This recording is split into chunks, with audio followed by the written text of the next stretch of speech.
Olá pessoal, beleza? Eu me chamo Giovanni. A aula de hoje é sobre o potencial da função da Dirac, só que com a energia maior que zero. Se você quiser olhar o começo, né, desse caso aqui, desse tópico, né, eu gravei uma aula, né, a última aula que foi a parte um, que foi o potencial da função da Dirac para o caso da energia menor que zero, que é o estado não ligado. Aí nele eu começo falo de algumas propriedades da Dirac, né, e tal. Então se você está chegando nesse vídeo agora, eu recomendo, né, dar um passo atrás e ver a parte um, certo, desse tópico 2.3.2 do Griffith que eu estou gravando, certo? Se você já souber essa parte, beleza, show. Então vamos lá, né? Perdoe pela minha voz porque eu tô gripado, né?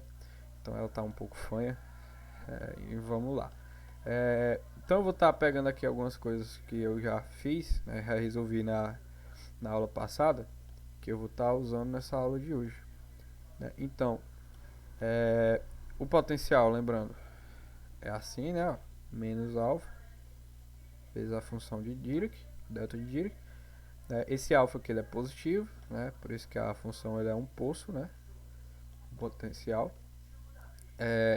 A equação de Schrödinger ela fica assim, né? Ó, menos alfa delta de x, que é o potencial, vezes a psi, é igual a energia vezes a psi, né? Aí no caso aqui, agora essa energia aqui vai ser maior que zero, estado não ligado. É, Outra coisa que eu vou estar usando também é a descontinuidade, né? A expressãozinha para descontinuidade da derivada do psi, né? Que eu ensinei como fazer. Basta você pegar a equação de Schrödinger aqui, né? Integrar de menos epsilon a epsilon, né? Integrar tudo de menos epsilon a epsilon. E aí você chega nessa relação aqui, ó. Que o delta dx, a descontinuidade da derivada, é igual a menos 2, eu acho que é m alfa, sobre h cortado ao quadrado, vezes a psi aplicada em x igual a zero, né? Que é o ponto onde tu tem a descontinuidade da delta de Dirac, né? Obviamente se a delta de Dirac fosse em x igual a a, né? Fosse uma delta assim, isso aqui seria psi de x igual a, né? Deixa eu só ver se é assim mesmo. Menos 2m alfa, h, fechou. Então, basicamente foram essas coisas, três coisas aqui que eu mais importante, né, ou melhor, que eu vou estar usando hoje na aula de hoje, né? Então vamos lá. A delta Dirac, ela é para x diferente de zero, ela é sempre nula, né? Então a gente pode, como eu disse, fazer que nem fiz na aula passada, olhar para a equação de Schrödinger para x diferente de zero, né? Para x diferente de zero, isso aqui vai ser zero, né? Então você ter só isso aqui, né? Só que agora, né, o E é maior que zero, né? Passar esse 2m para cá, H cortado para cá, ficar assim, né? Agora, diferente do que eu fiz na aula passada, eu vou chamar isso daqui, ó, de K ao quadrado. Por quê? Porque isso daqui é que é positivo agora, né? Então, K ao quadrado eu estou chamando de 2ME sobre H cortado ao quadrado. Então, K é igual a raiz de 2ME, né, sobre H cortado, né? Então, vou ter assim, né, a equação de Schrödinger. Só assim é igual a menos K quadrado psi. Pronto. Isso aqui para x diferente de zero, né? Novamente, como na aula passada, né, eu tenho que trabalhar, né, em regiões primeiro para x menor que zero, depois para x maior que zero, né?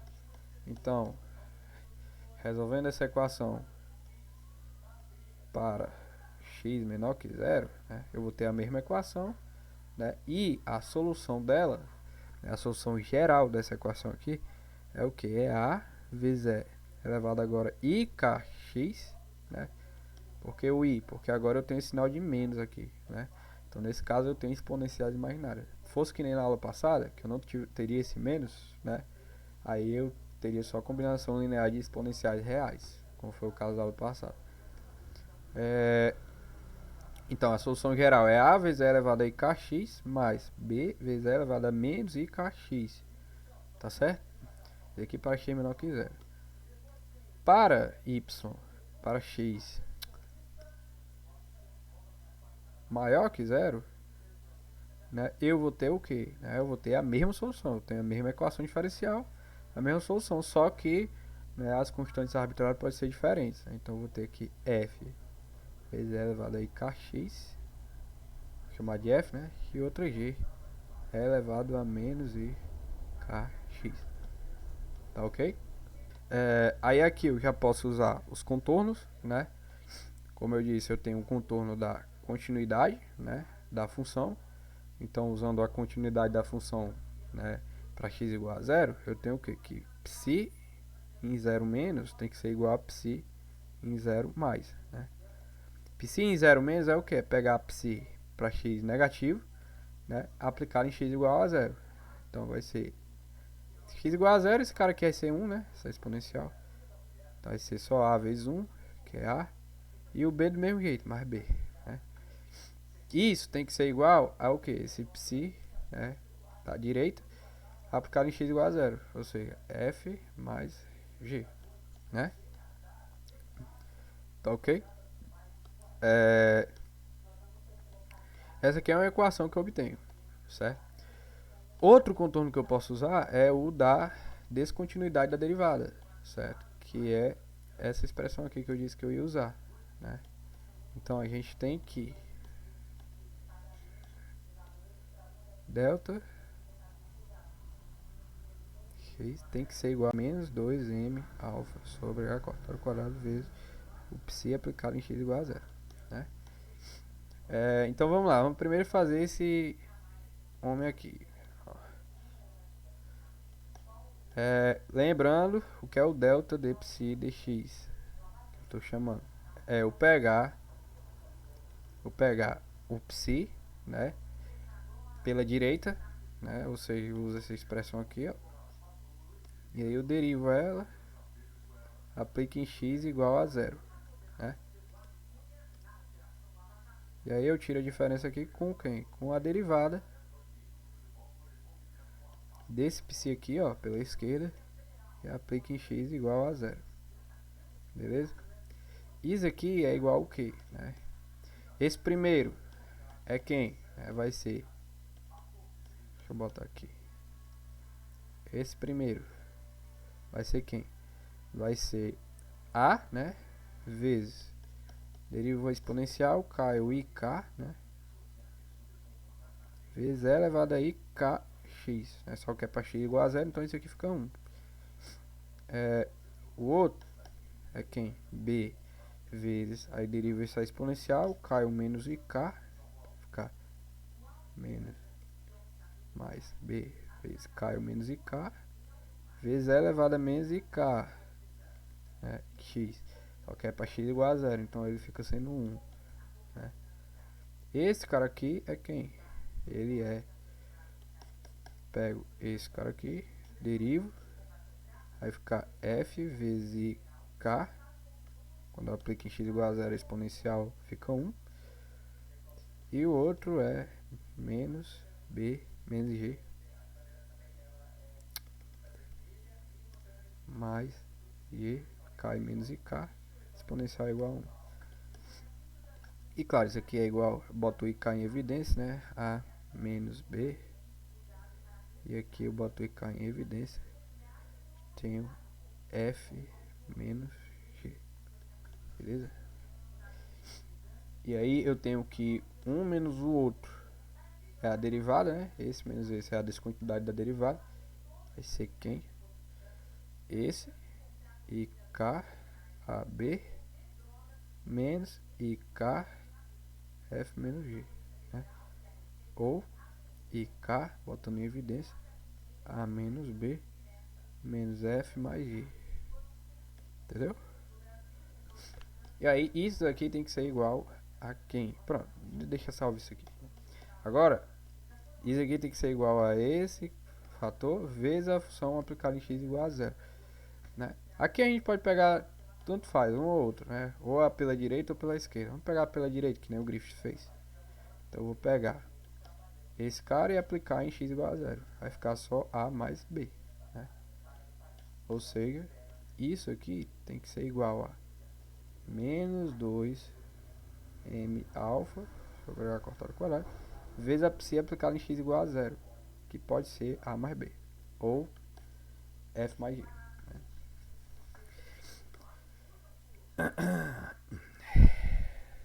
Pois bem, então a gente chegou nessa expressãozinha aqui. Vou deixar organizadinho aqui, ó. A gente tem, com os contornos, a gente chegou nessa expressão e nesta. Então eu vou deixar aqui, ó. Eu tenho a mais b é igual a f mais g. E eu tenho que ik a menos b menos f mais g é igual a mais b, né? Pronto. Então, ó, note que eu tenho só duas equações, né? Eu não consigo obter mais equações que isso, beleza? Então só tenho duas equações, só que eu tenho 4 incógnitas, né? A, B, F e G, né? Então não tem jeito, sempre vai ficar duas incógnitas aí de bobeira, né? Se eu tivesse, por exemplo, 3 equações, 4 incógnitas, né? Aí eu teria, né, uma incógnitazinha lá, certo? Que é aquela incógnita da normalização, né? Por mais que, obviamente, isso aqui sejam ondas planas, né? Então elas não são normalizáveis, né? Mas eu, enfim, né? Ignore isso, isso não importa, né? Por um momento, né? Então eu teria só uma constante, né, arbitrária sobrando dessa daqui, se eu tivesse 3 equações, mas eu só tenho duas, né? Só que eu vou dar um motivo bom aqui para eliminar uma dessas 4 constantes arbitrárias, e tem que ser, certo? Porque tipo assim, ó, vamos lembrar que isso daqui, esse psi, ó, que a gente está achando, né? Esse aqui é o psi, aqui é para psi menor que zero, x menor que zero, aqui é x maior que zero. Vou até botar aqui x maior que zero. Então, essa psi, né, é o que? A parte dependente só da posição, né? A parte dependente da posição do estado estacionário, né? Mas o estado estacionário, eu preciso multiplicar ele pela exponencialzinha, né? Menos e elevado aí é t sobre h cortado, né? Então, esse aqui é o estado psi de x e t, né? Quando eu faço isso, né, eu vou ter que o quê? Que esse psi de x e t, né, ele é a vezes e elevado a i. Vou já deixar organizado aqui de forma conveniente, kx menos e sobre h cortado t mais b vezes e elevado a menos i kx mais e sobre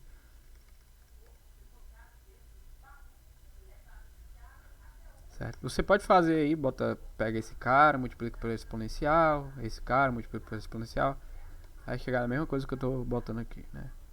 Que é f vezes e elevado a i kx menos e sobre h cortado t mais q vezes e elevado a menos i kx mais e sobre h cortado t. Então olha só, velho. Olha só, esse cara aqui, né? Eu já falei disso na aula retrasada, né, sobre partícula livre, né? Essa parte aqui da função de onda corresponde, né, a uma função de onda plana que se move para a direita, certo? Ela se move para a direita. Esse cara aqui é uma parte, né, do estado estacionário, né, correspondente a uma função de onda que se move para a esquerda, né? Então isso daqui, né, é, né, para x menor que zero é correspondente né, a um movimento para a direita, e esse aqui é correspondente a um movimento para a esquerda, certo? Do mesmo jeito aqui, né, para x maior que zero, né, esse daqui corresponde, né, a uma função que se move para a direita, e essa daqui corresponde a uma função que se move para a esquerda, né? Só que aí, bora pensar assim, já vinculado, bora pensar fisicamente, né? No contexto da física. Então, bora pensar assim. Tipo, eu tenho aqui, eu vou desenhar o potencial aqui, né? Tem o potencial da delta de Dirac. Ele é assim, ó. Tô exagerando bastante aqui, né? Ele é assim. Aí eu penso assim, imagina que eu boto uma partícula, certo? Partícula com massa m, né? Energia E maior que zero, né? Eu boto ela aqui nessa região em x menor que zero, vinda de x menor que zero, para se mover nesse sentido, né? Então ela vai de encontro a esse poço da delta de Dirac, certo? Né? Então, concorda comigo que é impossível, né, se eu for depois de um determinado tempo, né, depois de eu ter jogado essa partícula, né, da vinda da esquerda aqui, né, para a direita, concorda comigo que é impossível de eu localizar ela nessa região aqui, vindo para cá, né, nesse sentido. Eu pegar, medir ela aqui dentro dessa região x maior que zero, vindo da direita para a esquerda, né, é impossível, né? Porque se eu boto a partícula para vir, né, desse sentido, eu sei que aqui ela não vai estar se movendo para a esquerda, né? Ela pode estar se movendo para a esquerda, só que aqui, né? Porque o quê? Porque ela vem, né? E aí ela é refletida por esse poço, né? E ela vem para cá, certo? Isso aqui é muito estranho, porque classicamente isso aí é impossível de acontecer. A partícula vem aqui, né? Com energia maior que o nível do poço, né? Então ela vai passar aqui, vai ganhar velocidade, depois vai perder de novo, aí vai seguir seu movimento, né? Isso aí classicamente é impossível, mas quanticamente é possível, tá? A partícula ela ser refletida, né? Agora, dela estar aqui e ela vir para cá, né? Isso aí só aconteceria se eu pegasse essa partícula e jogasse ela da direita aqui para a esquerda, né? Como eu não estou fazendo isso, né? Eu sei que é impossível isso acontecer, né? Por causa disso, eu já posso matar esse G, né? Por quê? Porque esse G aqui, ó, ele é correspondente, né, ao que? A x maior que zero, e a uma onda que se move, né, a um estado que se move para ou melhor, a uma função de onda que se move para a direita, ou melhor, para a esquerda, certo? Né? Então isso daqui é tipo esse daqui é tipo um estado, né, correspondente a uma partícula nessa região se movendo para a esquerda, né? Se eu sei que a probabilidade da partícula estar nesse estado é zero, ou melhor, a partícula nessa situação é zero, né? Então eu já posso dizer que esse G é zero, né? Cada coeficiente desse aqui é como se fosse um peso, né, respectivo, já a gente vai ver melhor isso aí, é como se fosse um peso respectivo a cada movimento, cada sentido de movimento da partícula, né? Então, por exemplo, esse B, né, certo? Ele é um peso correspondente, né? Ele é um peso que me diz sobre a probabilidade da partícula, né, ela está nessa região, né, se movendo para cá, certo? Tipo, sei lá, eu boto a partícula alfa, uma partícula alfa, por exemplo, né, para vir daqui para cá, como eu disse, né? Depois de um tempo eu tenho se eu for medir, né, o sentido do movimento dela, eu posso chegar à conclusão que ela está se movendo para cá, tá entendendo? Eu tenho uma probabilidade para isso. E isso aí quem vai me dizer vai ser esse coeficiente B. Mas enfim. Então a questão é que eu, né, já dei aí um argumento plausível para eu de fisicamente considerar já esse G sendo zero, né? O contrário pode acontecer. Eu posso botar a partícula, né, a partícula alfa vindo da direita para a esquerda, ou seja, em x maior que zero ela se movendo para a esquerda, né? E aí, nesse caso, já quem vai ter que ser zero é quem? Me diz aí. É o ar, né? Porque não tem como a partícula estar no lado oposto, né, se movendo para o sentido oposto também. Não tem como. Beleza? Então, vamos trabalhar com essa situação, né? Que é a partícula vindo da esquerda para a direita, né? Então, esse G aqui, façamos G igual a zero. Nesse caso, né, essas duas equaçõezinhas aqui, ó, elas vão ficar quem? Vai ficar só A mais B é igual a F, né? E K vezes A menos B menos F é igual a menos 2M alfa sobre H cortado ao quadrado vezes A mais B, né? Só uma correção aqui que eu... Droga, eu esqueci, eu acabei errando aqui só. É porque aqui eu apliquei o errado, né? Esse daqui era pro x maior que zero. Então era para eu ter usado, meu Deus. Era para eu ter usado esse daqui, né? E pro x, né, menor que zero, era para eu ter usado já o primeiro, né? Então, esse daqui faz uma gambiarrazinha aqui. Esse daqui, que é esse daqui, né? E esse daqui, que é esse daqui, né? Então, o sinal de menos vai estar aqui, e aqui é que vai ser o sinal de mais, né? Então, aqui, boto em evidência F menos G menos A mais B, né? Então, repito aqui.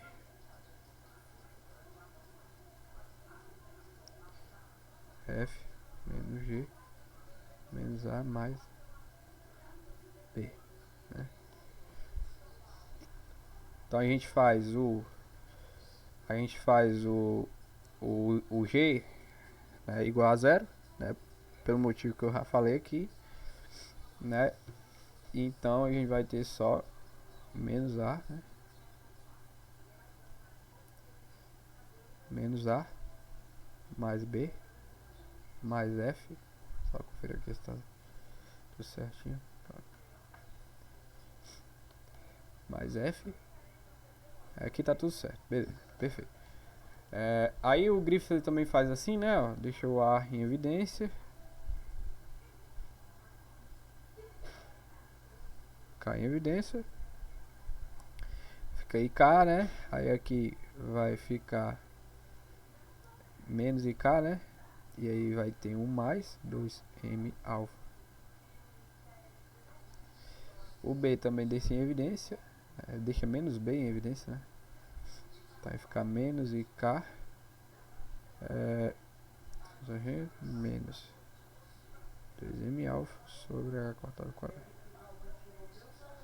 Aí a gente vai ter aqui. Isso aqui é menos. Pronto, perfeito. Aí o F passa pro outro lado, né? Vai ficar menos IK vezes o F. Beleza?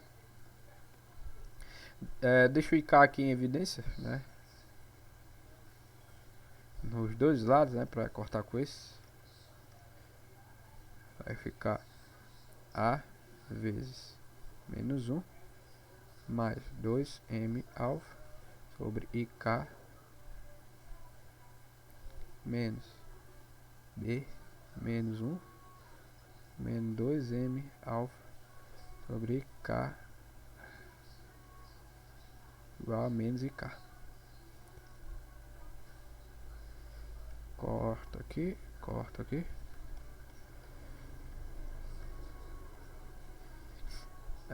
Então vou ter aqui A. Aqui ó, eu vou multiplicar em cima e embaixo por I, né? Vai ficar então mais 2 I M alfa sobre K H cortado ao quadrado. E aí aqui vai ter um I ao quadrado, então vai ficar menos, né? Menos 1. Então aqui fica um sinal menos. Mais, menos, quer dizer. B menos 1. Do mesmo jeito, né? Menos 2 I M alfa sobre K. Aqui fica um I ao quadrado, que é menos 1. Então fica mais aqui.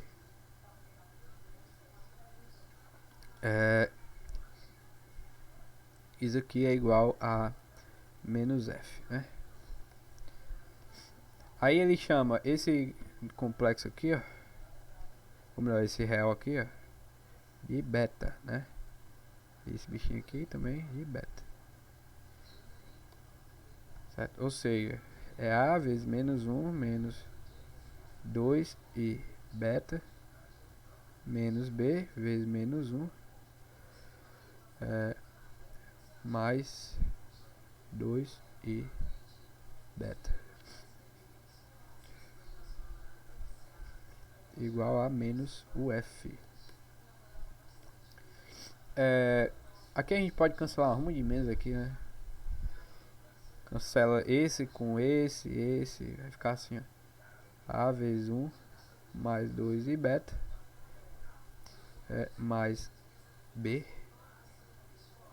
vezes menos 1 mais 2 e beta igual a F. Aí eu posso deixar assim também, ó. A vezes 1 mais 2 e beta menos B, botando menos pra fora, né? 1 menos 2 e beta igual a F. Pronto. Fica mais compactado. Onde o beta ele é igual a M alfa sobre K ao quadrado, né? E aí eu tenho também uma outra equaçãozinha, né? Que é essa outra aqui, ó. Pra não esquecer ela. A mais B igual a F. Pronto.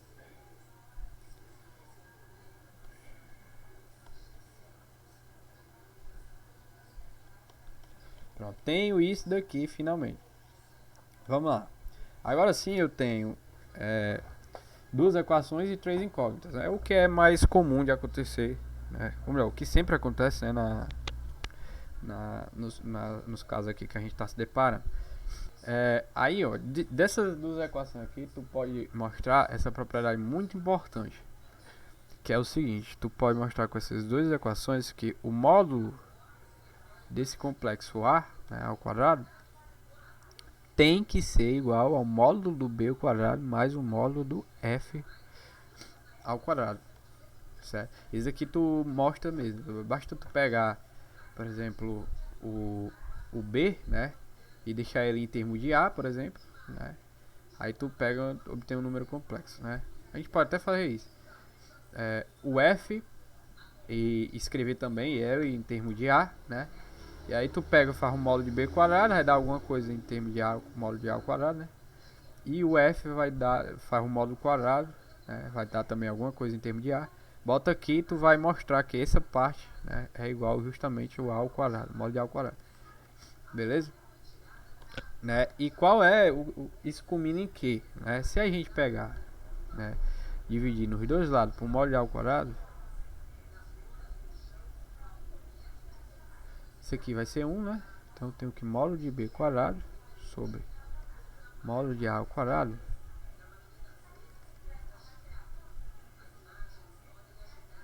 mais módulo de F quadrado sobre módulo de A ao quadrado. Isso aqui é igual a 1, né? Então isso aqui é tipo como se fosse uma normalização, né? Em que eu tenho a soma de uma probabilidade, né, mais a soma de outra probabilidade, né? Só que essa probabilidade aqui, ó, é correspondente ao que, né? A onda ela ser refletida. Por quê? Porque o B é o coeficiente, né? Bora voltar aqui, né? O B ele é o coeficiente, né, correspondente à onda que está na esquerda, né, e se move para a esquerda também, né? Então é uma onda refletida, né? Então é como se a partícula ela fosse refletida, né? E esse B ele te diz que dá o peso, a probabilidade dessa partícula ela ser refletida, né? Então esse módulo de B quadrado sobre módulo de A ao quadrado, né, é o que a gente chama de coeficiente de reflexão.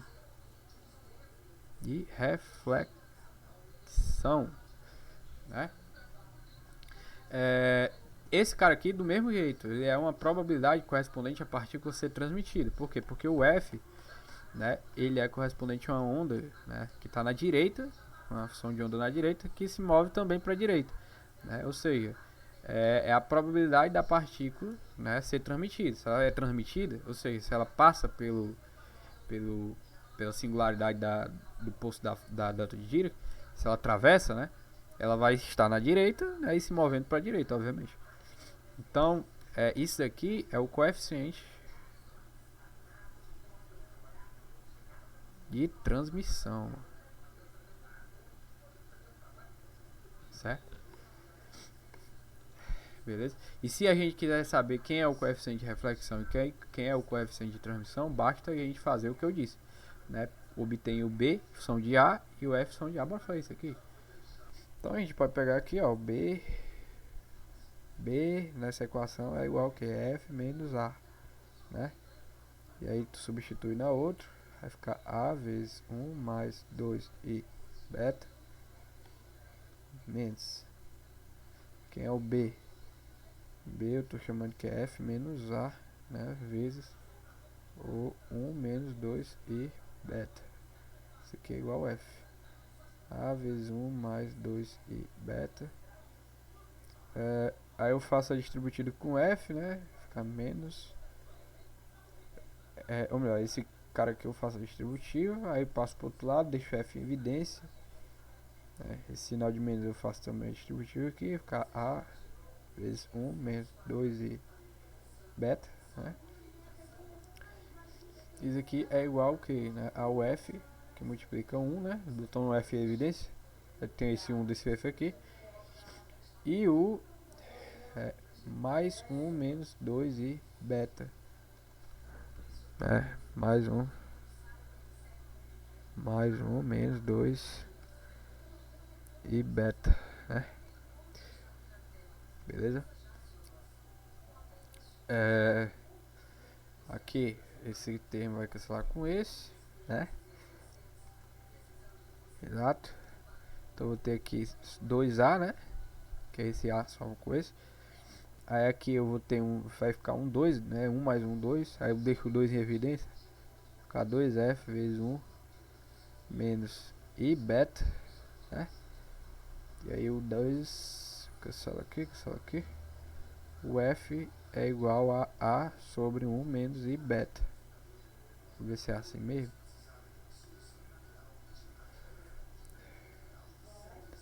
Menos I beta sobre A, beleza. Agora o B, né? O B a gente faz a mesma coisa, né? Eu gosto de fazer assim. Aí depois volta, agora isolo o F dessa equação, né? Deixa eu apagar isso aqui. Faz o mesmo processo, isolo o F dessa equação, já está isolado, né? Substitui na outra. A vezes 1 mais 2 i beta menos B, 1 menos 2 i beta é igual a quem? Quem é o F? A mais B, né? Certo? Então, o A, aqui eu já cancelo um A com esse aqui, ó. B, dá pra cancelar algum B aqui? Não. Vai ficar o que? Vai ficar 2 i beta vezes o A, né? Menos B, aí mais 2 i beta vezes B. Não, na verdade, eu passo esse cara aqui pro outro lado, né? Vai ficar B que multiplica 1 desse daqui, botando B desse, mais 1 menos 2 i beta, né? Então aqui fica 2, né? Boto 2 em evidência. Botar mais pra aqui pra cima. Botou em evidência. Igual a 2 B que multiplica 1 menos e beta.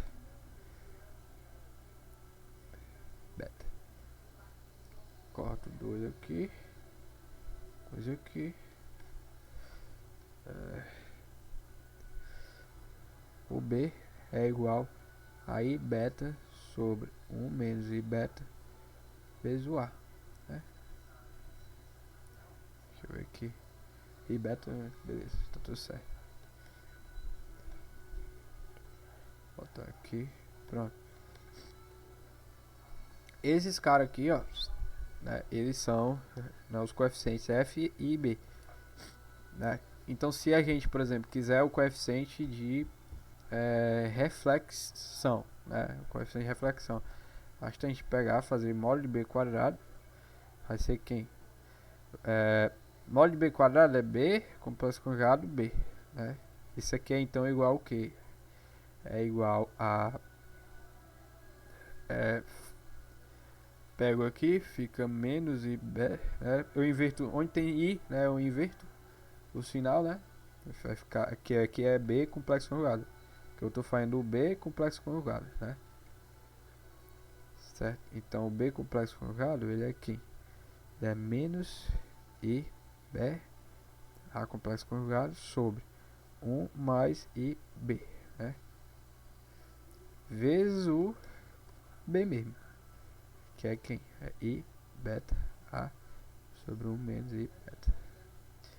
I com i vai ficar i quadrado, aí cancela com esse menos. Vai ficar só mais 1 mesmo, né?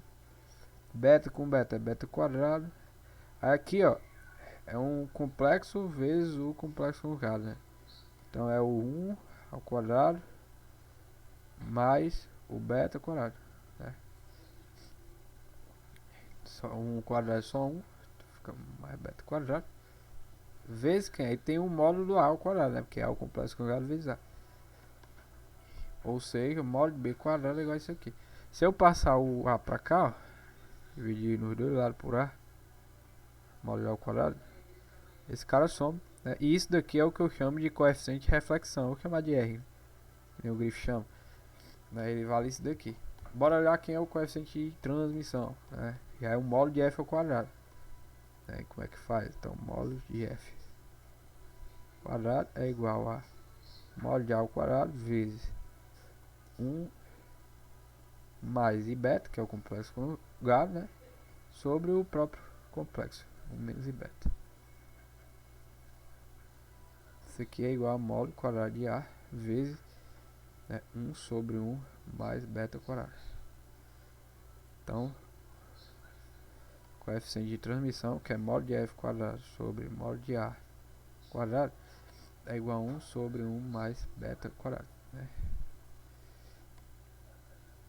Então, isso aqui é o coeficiente de transmissão, né? Bora fazer um mais outro para ver se dá 1 mesmo, né? Porque essa expressão aqui a gente diz que é 1, né? O coeficiente de... Esse aqui é o coeficiente de reflexão, esse aqui é o coeficiente de transmissão, né? E a gente tá vendo que R mais T é igual a 1. Bora ver se é 1 mesmo. Esse aqui foi só eu que disse, né? Não provei como é que chega isso aqui. Bem que agora eu vou falar de onde vem isso aqui, né? Então, bora fazer R mais T, né? Pegar esse R igual ao beta quadrado sobre 1 mais beta quadrado. Mais quem? Mais 1 sobre 1 mais beta quadrado, que é o U de transmissão. Repete a base, somos os termos aqui, beta quadrado, esqueci da regrinha, como falo. Então, esse sobre esse, né, obviamente dá 1. De fato, coeficiente de reflexão mais o coeficiente de transmissão é igual a 1, como eu disse, né? Interessante. Deixa eu ver se tem mais alguma coisa. Pois pronto, né? Isso daqui, ó, certo? Isso daqui, esse fato aqui de que o módulo do a ao quadrado é igual ao módulo do b quadrado mais módulo do f quadrado. Isso aqui vem de uma coisa, né, que a gente chama de densidade de fluxo de probabilidade. Beleza? Que é o seguinte, cara.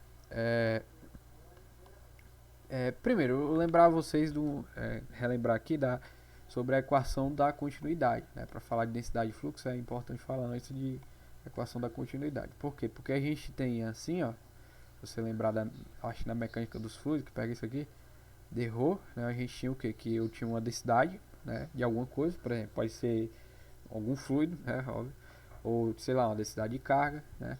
Densidade de qualquer coisa, ela satisfaz a equação da continuidade, né, que é a derivada temporal da densidade, né, é igual ao negativo do divergente de um vetor, né? Esse vetor é o que a gente chama de densidade de fluxo disso daqui, né? Se for densidade de carga, é densidade de fluxo de carga. A gente chama isso na eletrodinâmica de densidade de corrente, né? Fluxo de carga corrente, né? Então, densidade de corrente. Se, sei lá, isso aqui for na, na, na, na dinâmica na mecânica dos fluidos, eu não sei se, por exemplo, quando é água, né? Tu tem uma densidade de fluxo de água, uma densidade de corrente de água, né? Tá entendendo? Do mesmo jeito é na mecânica quântica, né? Por quê? Porque a gente tem que um módulo π quadrado, ele é uma densidade, né? A gente está falando, no caso, só do que é uma densidade linear, né? Por exemplo, eu estou falando da quantidade, né?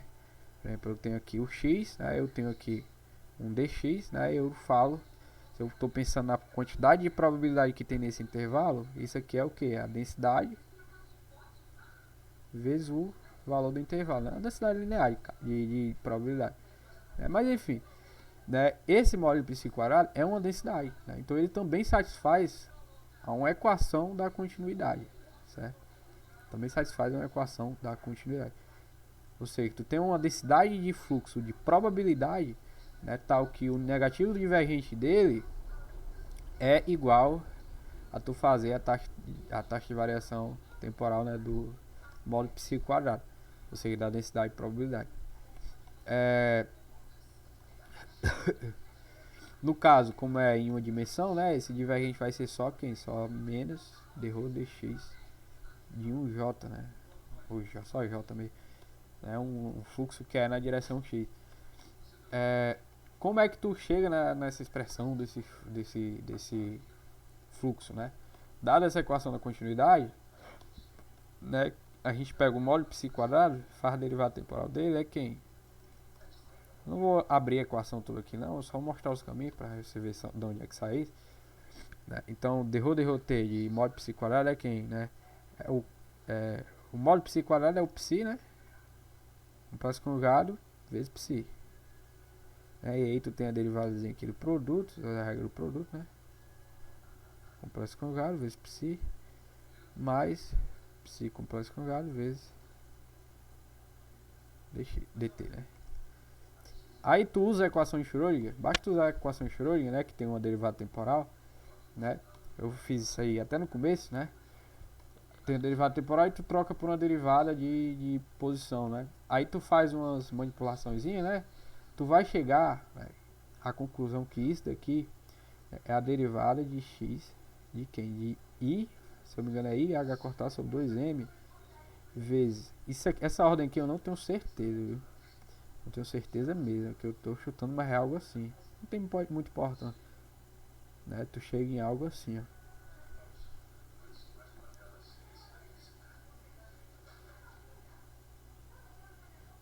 Tá entendendo? Chega em algo assim, né? E aí, ó, isso aqui veio de onde? Quando tu fez a derivada temporal da densidade, certo? Isso aqui a gente vê que é o que? Que é, se eu não me engano, tem um sinal negativozinho aqui, né? Aí esse aqui tu vê que é quem, né? É o negativo da derivada com relação a x de uma coisa. Mas pela equação da continuidade, né? A gente sabe que essa uma coisa é o fluxo, a densidade de fluxo de probabilidade. Então esse cara aqui, ó, né? É a densidade de fluxo de probabilidade. Então esse J é o IH cortado sobre 2M vezes menos, eu não sei se é algo assim, né? O que pode estar errado aqui é um sinal aqui ou não, né? Mas é algo assim. Então essa densidade de fluxo de probabilidade é assim, né?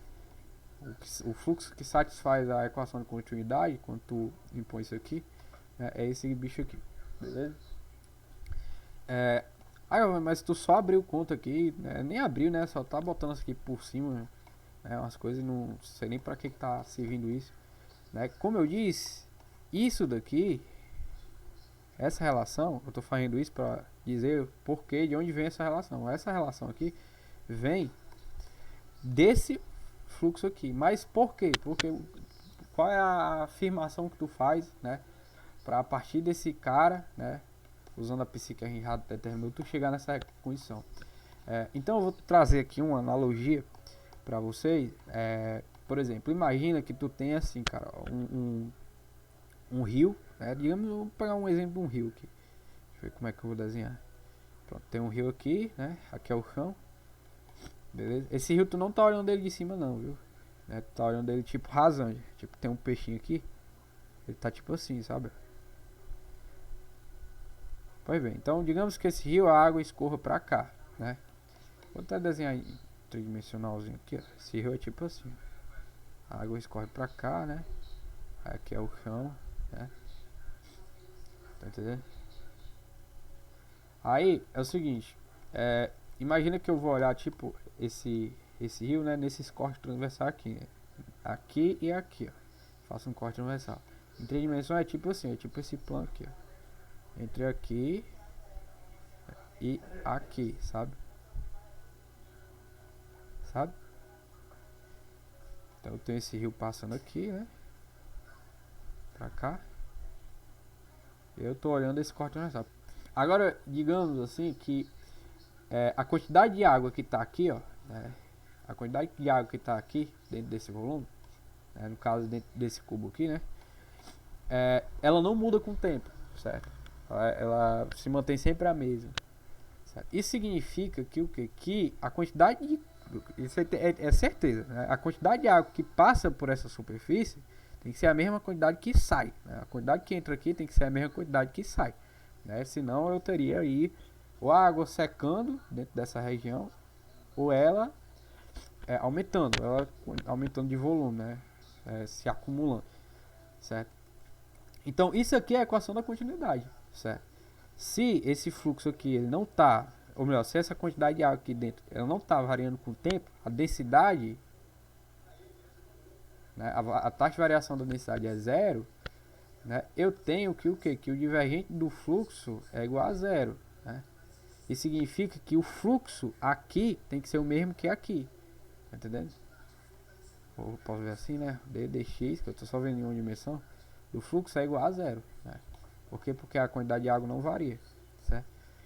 Então eu posso afirmar que o fluxo aqui, ó, a densidade de fluxo de água aqui tem que ser igual à densidade de fluxo de água aqui, certo? E isso se aplica a tudo, né? A qualquer densidade de qualquer coisa, né? Eu estou vendo a densidade de alguma coisa de carga, né? A equação da quantidade se aplica, né? Inclusive na densidade de probabilidade. Então se a gente vê, né, analogamente, né, se a gente olhar para a densidade de probabilidade desse problema, ela vai ser tipo assim, ó. Se tu fizer lá o módulo de π quadrado para x menor que zero e x menor que zero, usando o π que a gente já determinou, tu vai ver que aqui ela é constante assim, ó, com x, né? E aqui, se eu não me engano, ela faz tipo algo assim. Eu não sei se ela toca o chão aqui, né? O chão, né? Mas ela é algo assim, geral é algo assim, né?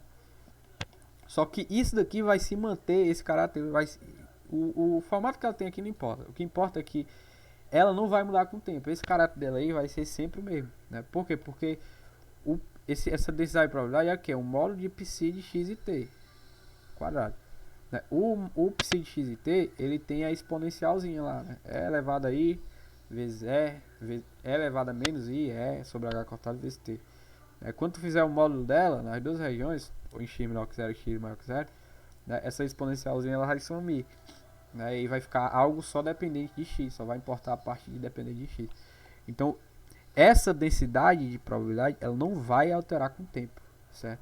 Então a gente tem a mesma situação do rio, né? A gente tem uma quantidade, uma coisa, né? Essa coisa, a probabilidade, né? Que não está mudando com o tempo. Então, por exemplo, se a gente fizer que nem fez no rio, aqui, a gente, por exemplo, olhar, se a gente olhar, por exemplo, entre esse ponto x e esse, né? A quantidade de probabilidade nesse intervalo aqui, ó, ela está sempre sendo a mesma, porque a densidade de probabilidade ela não muda com o tempo, né? Assim como no rio, a quantidade de água dentro desse volume aqui, ela não muda com o tempo. Aqui a densidade, a quantidade de probabilidade também não está mudando com o tempo, né? Então eu afirmo aí, cara, que o fluxo, né, a densidade de fluxo de probabilidade que é aqui tem que ser igual aqui, né? Ou seja, para x menor que zero, né, a densidade de fluxo tem que ser igual a densidade de fluxo para x maior que zero, né? E quando eu uso quando eu imponho isso, né? Se eu pego, por exemplo, aquela psi que a gente já determinou, por exemplo, para x menor que zero, calculo, boto aqui dentro, né, na expressão da densidade de fluxo, calculo ela, deu tanto, eu dei uma coisa lá, né? Esse aqui é o fluxo para x menor que zero. Pega a psi para x maior que zero, calcula também, dá outra coisa, né? Quando eu imponho que o fluxo para x menor que zero tem que ser igual ao fluxo para x maior que zero, como eu estou concluindo aqui, certo? Eu chego diretamente nessa equação aqui, ó, nessa equação. Pode fazer aí que vai dar certo, beleza? O Gris, eu não sei se ele fala mais na frente, mas ele não tocou nesse assunto. Eu não sei se eu não li o suficiente, mas eu acho que ele não tocou nesse assunto do densidade de fluxo. Mas é muito importante tocar, porque, tipo assim, nesse caso aqui, certo? Isso aqui não é geral, né? Não é sempre que tu vai ter o coeficiente da onda incidida, o módulo dele, né? É igual ao módulo de b quadrado da onda refletida, né? Mais o módulo do coeficiente da onda transmitida. Não, nem sempre é assim. Nem sempre tu vai cair nessa expressão, né? E se tu seguir, certo, esse passozinho aqui do fluxo que eu te dei, né? Tu nunca vai cair no erro, certo? Então, por exemplo, um exemplo em que essa equação aqui, tu não chega nessa equação aqui, por exemplo. Digamos, no caso, né, do potencial, do degrau de potencial, né? Tem um potencial assim, né? Aí eu tenho uma partícula com energia maior que zero. Por exemplo, quando tu resolve lá, tu chega na psi, certo? Se tu calcular o fluxo, a densidade de fluxo aqui, e depois calcular a densidade de fluxo aqui, né? E impor que o fluxo aqui tem que ser igual ao fluxo aqui, né? O fluxo da esquerda tem que ser igual ao fluxo da direita, né? Tu vai concluir, né, que tu vai chegar tipo nessa expressãozinha aqui, ó, o módulo, porque tipo assim, do mesmo jeito da função delta, né, no caso do degrau de potencial, tu vai ter uma onda que incide, né, uma onda que reflete e outra que transmite, né? E aí essa que incide, ela tem um coeficiente A, essa que reflete, ela tem um coeficiente B, e essa que transmite, ela tem um coeficiente F também, né? E aí, quando tu fizer essa imposição do fluxo, como eu disse, né, que o fluxo aqui tem que ser igual ao fluxo aqui, tu não vai chegar nessa expressão, né? Tu não vai. Isso aqui não vai ser verdade para esse caso. Na verdade, o que tu vai obter é tipo assim, aqui tu vai ter a velocidade, se eu não me engano, é a velocidade da onda ao quadrado, né? A velocidade que essa onda se move ao quadrado. A velocidade da refletida, que é a mesma também, né? Porque está no mesmo em x menor que zero. E já esse cara aqui, ó, tu vai ter a velocidade da onda transmitida, que é diferente, né? Vou botar aqui VT quadrado, né? Então a expressão que tu vai chegar é essa, né? Essa velocidade VT ao quadrado aqui depende desse gap aqui de energia, essa diferença, né, entre o E maior que zero e a altura do degrau. Mas enfim, não é o tema da aula, né? Só dando exemplo, né? Então, de forma geral, sempre tu chega nessas relações, né? E aí, no caso, né, o coeficiente de reflexão e transmissão já vai ser definido de forma diferente, né? Então, se tu seguir esse jeito aqui, esse método de calcular pelo fluxo, né?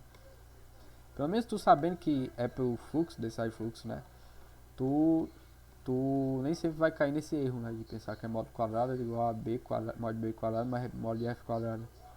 Depende do problema, né? Depende do potencial, né? Então a gente tem que ter cuidado com isso, né? É muito interessante essa discussão de densidade de fluxo, eu acho muito importante, né? Eu acho que não tem mais nada para falar na aula, né? Esses coeficientes, né? Ele assim como no caso da partícula livre, né? Eles não são ondas normalizadas, mas novamente essas funções de onda elas desempenham um papel importante, né? No caso aí os coeficientes dela, né?